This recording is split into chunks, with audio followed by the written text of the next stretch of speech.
Emas terjun bebas, logam mulia yang selama ini menjadi tempat berlindung ketika pasar goncang kali ini malah anjlok mendalam. Apa yang terjadi? Apakah memang ini momen untuk memborong emas atau justru sinyal yang harus diwaspadai? Kita akan mengulasnya bersama dengan Managing Editor CNBC Indonesia, Mas Ai Ahmad Hidayat, dan juga Lucky Leonard selaku editor CNBC Indonesia. Mungkin pertanyaan pertama untuk Mas Ai terlebih dahulu. Sebenarnya tidak terlalu anjlok-anjlok banget ya. Kalau dilihat lumayan, hitungannya lumayan. Kalau untuk harga emas ya, kalau kita lihat ya dari harga tertinggi emas Antam aja gitu ya, itu turunnya sudah 7%. Iya. Dari 2.060.000-an sempat ke titik terendah di 1,84 juta gitu kan. Jadi kalau untuk spread 7% dalam waktu mungkin 2-3 bulan tuh lumayan dalam untuk emas gitu. Apakah sudah bisa dibilang bahwa emas saat ini sudah tidak lagi menjadi safe haven? Ya, jadi emas itu kan trennya naik terus ketika ada ketidakpastian, biasanya seperti itu. Dan kemarin itu sempat naik sampai ke puncaknya, memang ada dua ketidakpastian. Yang pertama ada perang yang sesungguhnya, yaitu perang di Timur Tengah ya, Betul. di Iran dan Israel gitu ya.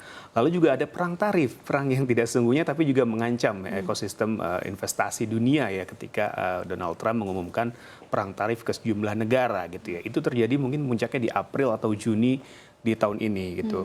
Tapi setelah perang mereda, ada aksi damai, lalu juga perang tarif juga sudah mulai ada kesepakatan-kesepakatan yang secara menyeluruh, maka dengan sendirinya harga emas kembali turun karena faktor resikonya kembali mereda lah gitu. Biasanya memang emas itu akan cenderung naik bahkan mencapai rekor tertinggi itu kalau ketidakpastian atau mungkin ada sesuatu ekonomi global yang terguncang, makanya emas diburu karena dia adalah aset safe haven. Gitu ya. Oke, ini menarik ya untuk dicermati karena ternyata harga emas ini didominasi katalis oleh kesepakatan bilateral begitu ya, kesepakatan beberapa negara, Amerika Serikat dengan beberapa negara, tapi sistemnya adalah bilateral dua negara begitu.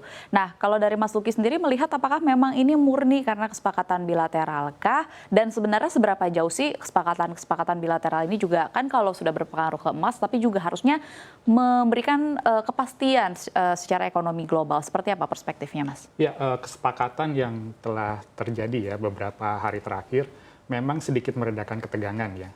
Yang pertama, pekan lalu Amerika sepakat dengan Jepang ya. Saat itu Trump menyebutnya kesepakatan terbesar dia, menurunkan tarif dari 25% menjadi 15%. Kemudian baru saja Amerika mengumumkan kesepakatan tarif dengan Uni Eropa, kawasan yang sangat berpengaruh juga secara ekonomi, dari 20 dan ancaman 30% menjadi hanya 15%. Jadi ini memang sangat berpengaruh ya terhadap sentimen kepada harga emas ya, karena dari situ ada ketegangan ekonomi mulai mereda, mulai ada sedikit kepastian bagi para pengusaha tarif yang akan mereka dapatkan untuk mengekspor barang ke Amerika Serikat. Jadi ini menurut saya memang sinyal yang secara global cukup positif ya, tapi mungkin ke emas memang akan jadi tekanan turun ya, dan kita tunggu saja dalam beberapa hari ini menjelang 1 Agustus masih ada beberapa negara yang cukup berpengaruh ya, yang sedang dikejar kesepakatannya, misalkan dengan Korea Selatan, Pakistan, India, dan kita tunggu saja apakah ada penurunan yang signifikan. Ketika ada penurunan dan ketegangan kembali mereda, mungkin di situ akan menjadi faktor pemberat lagi ya terhadap harga emas. Oke, kalau saya boleh memberikan perspektif, sebenarnya di tengah kesepakatan dagang yang sudah terjadi, kemudian juga kita tahu bahwa saat ini perang politik ada di beberapa kawasan juga sudah menunjukkan tanda-tanda perdamaian. Misalnya dari Donald Trump yang sedang menekan Putin untuk segera mengakhiri perang bersama dengan Ukraina. Kemudian di sisi lain Kamboja dan Thailand yang juga sudah didamaikan oleh Perdana Menteri Anwar Ibrahim di Malaysia. Jadi sebenarnya penurunan emas pada saat ini masih, kalau saya pribadi melihatnya tergolong wajar. Sebagai yang invest di emas, saya masih ngerasa emas ini safe.